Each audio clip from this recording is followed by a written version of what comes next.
November 19, 1969. A high-profile case has had its issues with being solved. Today, lost documents and death of investigators could be the culprit into why this case may not ever be solved. This is why we need tips from the community. A husband would be at the mechanic for a blown tire when he would call his wife and let her know he would be home late. He called again but got the busy signal. He decided to head home on the bus. While he was headed back, there was something terrible happening at his home. The man would arrive to find his wife murdered. That woman was Rose Bush. Rose was a wealthy woman who was married to a jeweler. Autopsy would reveal that Rose was beaten, stabbed, and shot. Detectives who worked this case believed robbery to be the motive, as Rose's purse had missing money in it, but they would find this case to be deeper than it seemed. Authorities would believe that this case was a murder for hire. As time has passed, investigators who worked this case are no longer with us. There was also an issue with documents in this case that have been destroyed or gone missing. This is where you come in as a minute mover to help us share this case so authorities can get new tips that lead us closer to justice.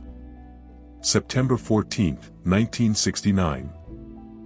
Police would get a call to Meade's Quarry for a car that had been on fire.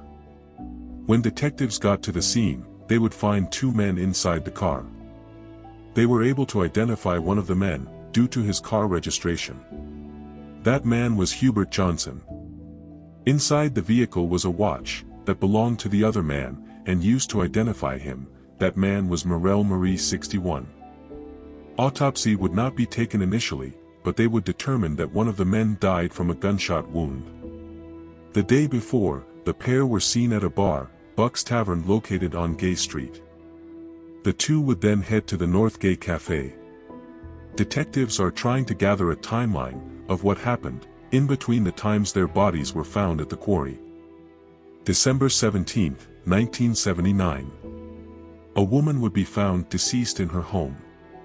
The suspect may be someone she was very close with. Authorities were called to 2215 Western Avenue.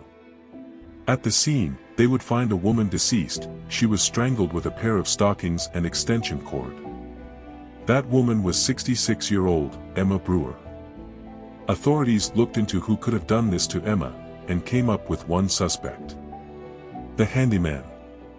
Authorities would interview this man multiple times, but did not have enough evidence to convict him. Today they continue to ask for tips in this case to get justice for Emma. If you have any information about any of the cases we shared on our channel today, please contact the Knoxville Police Department. Thank you for watching A Minute for Justice. Become a minute mover today and help us advocate for cold cases nationwide. Do so by subscribing to our channel and sharing this video.